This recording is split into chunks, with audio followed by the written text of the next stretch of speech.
dernière vidéo de 2015 aujourd'hui.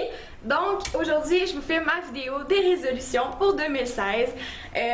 J'ai pas pris des résolutions qui étaient impossibles à réaliser. J'ai pris des choses qui sont relativement vagues pour pas me mettre trop de pression.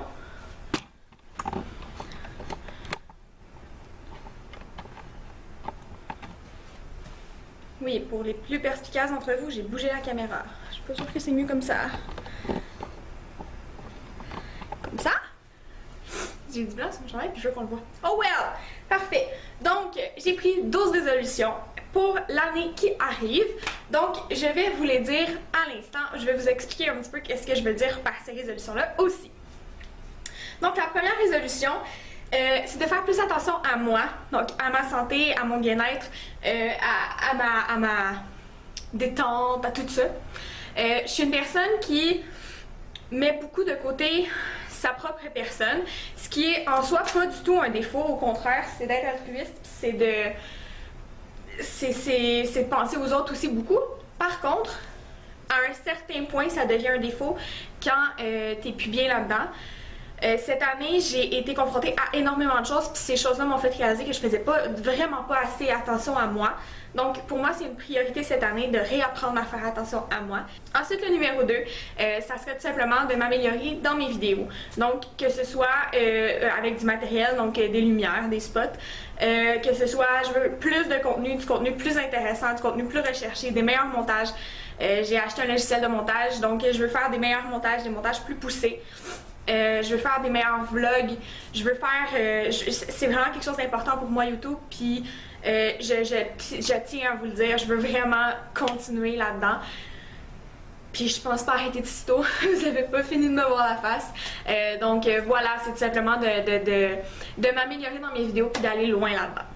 Ensuite, numéro 3, c'est un petit peu plus personnel, mais c'est quelque chose que je réalise de plus en plus que je fais puis qui me dérange de plus en plus aussi. En gros, c'est d'arrêter d'être jalouse et envieuse. Je suis une personne qui est très jalouse dans la vie, très envieuse, non seulement avec mon copain, mais aussi de ce que les autres ont. Je réalise pas toujours nécessairement qu'est-ce que moi j'ai, puis je trouve que tout est toujours plus beau chez le voisin. Puis c'est un gros problème dans ma vie, honnêtement, c'est quelque chose que je veux changer.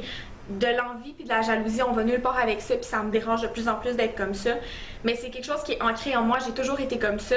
Je veux plus être comme ça, je trouve ça important d'être contente pour mes amis au lieu d'être envieuse puis de dire comme ben moi aussi je mériterais d'avoir ça, pourquoi moi je l'ai pas. C'est quelque chose qui me brime beaucoup ces temps-ci, donc c'est quelque chose qui est vraiment important pour moi de changer de moi par moi là. Ça vaut qu'un sens cette phrase-là. Mon Dieu. Ensuite, numéro 4, ce serait faire plus confiance aux gens autour de moi et faire plus confiance à la vie aussi. Je suis une personne, puis vous le savez déjà, j'ai vécu l'intimidation, bla bla bla. Vous savez déjà tout ça. J'ai pas besoin de vous réexpliquer. Par contre, c'est quelque chose qui fait que dans ma vie, j'ai beaucoup de difficultés à faire confiance. Aussitôt que quelqu'un va rire dans un restaurant, je vais penser qu'il rit de moi. C'est vraiment lourd pour moi. Puis pour les gens autour de moi aussi, ça doit être tellement désagréable de toujours avoir à me soutenir, puis à me ramener. Ben non Marie tout le temps. Je dois vraiment être lourde là, finalement. Fait que voilà, je veux arrêter d'être comme ça, c'est important pour moi. Je veux faire confiance à la vie parce que la vie est tellement belle. Les gens que j'ai autour de moi sont merveilleux. C'est important pour moi d'essayer de leur faire de plus en plus confiance. Donc voilà. C'est ça. C'est tout simplement ça. Ensuite, le numéro 5, ce serait d'essayer de plus m'en faire et de plus avoir peur du jugement des gens autour de moi. Moins, mettons, des personnes qui sont importantes à ma vie, mes parents, mon copain, c'est toujours important d'écouter les conseils et tout ça. Par contre, je suis une personne qui a beaucoup de difficultés avec le jugement et ça pèse dans une vie. Pour vous donner un petit exemple, j'ai déjà arrêté littéralement de parler de qu'est-ce que je faisais dans la vie à tous les gens que je rencontrais parce que je voulais pas que les gens croient que j'étais une petite fille à papa ou des trucs comme ça. Et c'est littéralement d'avoir peur du jugement des gens. Puis à un moment donné, j'ai commencé à me trouver ridicule. J'ai une amie qui m'a ouvert les yeux sur ça. Donc, maintenant, il faut que j'apprenne à le faire pour le reste des choses dans ma vie. Pour tout.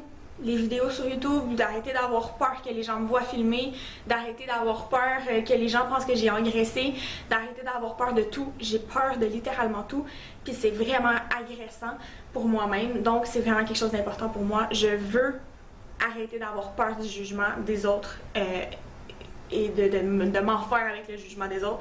J'étais avec la personne la plus incroyable pour ça, mon copain, et mon copain se torche littéralement de ce que les gens disent. Puis je crois que c'est sa plus belle qualité pour moi, c'est la qualité de laquelle je peux le plus profiter. Il est là pour moi, puis je sais qu'il va m'aider là-dedans à arrêter d'avoir peur du jugement, puis d'avoir peur de qu'est-ce que les gens peuvent dire de moi quand ils me voient. Ce qui me fait peur, c'est pas qu'est-ce que les gens me disent, ce qui me fait peur, c'est ce que les gens pensent de moi, puis qu'ils me disent pas. Je suis une personne qui dit tout dans la vie, je suis une personne qui dit tout. Puis pour moi, c'est important que si on me rencontre, c'est important pour moi qu'on me dise tout. Je veux pas de jugement, je veux pas de... Tu me dis tout ce que tu penses. Puis je sais que tout le monde est pas comme ça, puis c'est ça qui me dérange. Ensuite, le numéro 6, développer mon estime de moi et ma confiance en moi. C'est pas la même chose. Tout simplement, ben c'est sûr que ça a rapport avec plein de choses. Perdre du poids, assumer plus qu'est-ce que j'ai l'air, assumer plus qu'est-ce que je vis, assumer plus mon travail, YouTube, tout ça. C'est un petit peu en lien avec toutes les autres que j'ai déjà dit, mais c'est important pour moi parce que je veux pas apprendre ça à mes enfants de pas avoir confiance en soi, puis un jour je vais en avoir. Donc je pense que de commencer aujourd'hui, c'est comme de dire ben, je vais arrêter de sacrer quand mes enfants vont naître. Non, ça aussi ça serait une résolution. Arrêter de sacrer. Ouais. Donc voilà, c'est quelque chose qui est important pour moi. Je veux vraiment développer ma confiance et mon estime de moi-même. Bon, ensuite le numéro 7 est un peu basique là, genre me coucher plus tôt. Depuis que mon copain habite avec moi, honnêtement, je me couche plus tard, puis si je le vois, c'est difficile de me lever le matin. Maman, je suis une personne qui est très lève-tôt, sans problème. Je me suis toujours levée de bonne heure dans la vie, puis là, ben maintenant, je suis plus capable. Je trouve ça difficile parce que je me couche trop tard. Donc, quand mon copain va recommencer à travailler aussi, ça va être plus simple, donc, parce que lui, il va devoir se coucher plus tôt. Mais voilà, me coucher plus tôt, c'est vraiment important. Le numéro 8 va vous importer un petit peu aussi. C'est de développer ma discipline et mon assiduité. Je suis une personne très indisciplinée. Je suis incapable de suivre une routine. Je suis incapable de toujours faire la même chose. Je suis incapable d'être assidue dans quelque chose. Je pourrais pas vous dire, je vous poste une vidéo le lundi puis le jeudi. Ce serait impossible pour moi. Il y a 1 million de choses qui font ça, mais entre autres, le fait que j'ai aucune assiduité, j'ai aucune discipline, honnêtement. Je suis indisciplinée. C'est aussi un peu pourquoi je suis pas capable de m'entraîner, je suis pas capable. Ça me bloque dans tout. C'est vraiment tannant, puis je veux arrêter ça. Je suis la seule personne qui peut le faire, donc voilà, je veux devenir plus assidue et plus disciplinée. Ensuite, le numéro 9 va peut-être être un petit peu contraire à ce que certaines personnes vont dire dans leur résolution normalement. Mais moi, j'ai écrit « Continuer à faire attention à mon alimentation en me gâtant ». Je trouve ça important. Ça fait depuis que j'ai 12 ans que je suis au régime, là, que je veux tout le temps faire attention à ce que je mange, que c'est important pour moi, que mon alimentation veut pas. Étant une personne qui prend du poids facilement, ben c'est toujours difficile d'avoir une bonne relation avec la nourriture. Puis ma relation avec la nourriture est pas très saine, disons. Donc je veux continuer à faire attention. En me gâtant, je veux dire par là que je veux pouvoir me payer un souper une fois de temps en temps. Une fois par semaine, je veux un souper ou un repas dans lequel je compterai pas, dans lequel ça me dérange pas. Je m'en vais manger au restaurant avec mon chum, je m'en vais, peu importe. C'est important pour moi de me gâter. Parce que sinon, honnêtement, je lâche tout, puis je le sais, je commence à me connaître. Donc voilà, c'est important pour moi de continuer à me gâter là-dedans. Parce que sinon, je vais tout lâcher. Mais je veux quand même... Mais je veux quand même continuer à faire attention à ce que je mange. Ça aussi, c'est très important pour moi. Petite anecdote, là. Honnêtement, durant le temps des fêtes, en fait, à partir de 2 semaines avant le temps des fêtes, j'ai littéralement arrêté de faire attention à tout. La bouffe, j'ai mangé tout ce que je voulais depuis 2 semaines avant les fêtes. Puis honnêtement, en ce moment, là, je me sens tellement mal dans ma peau, tellement mal dans mon corps. Je sens que je suis pas en santé. Puis j'avais besoin de ça pour me dire, Crème, t'es capable de faire attention, pourquoi t'as fait ça? Puis là, ben, j'ai comme juste le goût de me remettre dans un bon mood. C'est sûr que là, on arrive au jour de l'an, je peux pas contrôler tout ce que je mange. Je m'en vais manger chez mon parrain, le 2, on s'entend-tu que je vais manger de la tourtière et du ragoût de boulette, là? Puis je m'en fous, c'est des repas que j'aime, je les aime pas à l'année, mais je trouve ça important de faire attention. Parce que là, honnêtement, là, ma santé alimentaire vaut plus rien en ce moment. Je suis à mon pire, je crois. J'ai repris du poids, je suis pas fière de moi. Puis je pense que j'avais besoin de faire ça pour être capable de dire ok, à partir de ce moment-là, c'est fini, je fais attention. Puis moi, quand je m'embarque dans quelque chose comme ça, c'est pas pour un mois, c'est pas jusqu'à temps que j'ai perdu du temps de poids, c'est pas ça, c'est à vie. Je m'embarque là-dedans, je veux faire attention à qu'est-ce que je vais manger, comme pour toujours les limites là. C'est très très important. Je réalise à quel point c'est important. Puis honnêtement, big up si je suis capable de le faire, mais c'est important pour moi. Ensuite, numéro 10, c'est de continuer une habitude que j'ai déjà prise. Continuer à goûter à plein de choses. Honnêtement, cette année a été riche en goût. J'ai essayé plein de choses. Côté bouffe, début de l'année, je vous aurais jamais dit que j'allais peut-être manger comme un repas de sushi, que j'allais goûter à des tartares, que j'allais goûter jamais. Vous demanderiez à mes parents qu'est-ce que je mangeais quand j'étais jeune, je mangeais 4 repas. Puis aujourd'hui, je suis capable de dire, crème, je vais à l'épicerie puis j'ai le goût de goûter à ça, j'ai le goût de goûter à ça, je goûte à plein de fromages, je goûte à plein de choses. J'essaye plein de choses puis ça me rend tellement fière de moi parce que j'ai jamais goûté. Puis pour vrai, ben, j'ai réalisé à quel point c'est nice de goûter, puis c'est nice d'essayer des choses peut-être un petit peu plus fancy aussi. Donc en 2016, je veux continuer à goûter. Numéro 11, je crois que c'est une résolution que j'ai pris un peu à toutes les années sans m'en rendre compte nécessairement, puis que beaucoup de gens prennent aussi, c'est la résolution de sortir de ma zone de confort. Ma zone de confort est large de même, puis il n'y a pas grand chose qui est dans ma zone de confort. Fait que c'est important. Je veux essayer que ma zone de confort, au lieu d'être large comme ça, ben devienne large comme ça, puis que tout soit le fun. Je veux arrêter de m'imposer des trucs poches. Je veux que ces trucs poches-là deviennent le fun. Fait que je veux agrandir ma zone de confort plus que sortir de ma zone de confort. Je veux pas faire des choses contre mon gré, genre aller faire des sports qui me tentent pas. J'irai pas faire du parachute. Du parachute, ça m'intéresse pas. Tout ça. Par contre, je veux agrandir ma zone de confort. Ça serait mieux dit comme ça, je pense. Et ensuite, le numéro 12. C'est une résolution que beaucoup de gens prennent aussi à l'arrivée de la nouvelle année. Mais c'est ma dernière résolution et c'est mettre des sous de côté pour ma maison. En ce moment, j'ai ma carte de crédit à finir de payer, puis après, ces sous-là vont aller dans un compte exprès parce que je veux m'acheter une maison avec mon homme d'ici quelques années. C'est pas un projet sur un an, c'est un projet à long terme, mais on veut s'acheter quelque chose d'ici une couple d'années, puis honnêtement, ben il faut commencer tout de suite parce que sinon on commencera jamais puis on se rendra jamais nulle part à repousser tout le temps. Mon chum est meilleur que moi là-dedans. C'est important pour moi de l'impressionner si on veut puis de le faire aussi un petit peu pour lui et pour nous, pour notre famille future, pour notre vie future.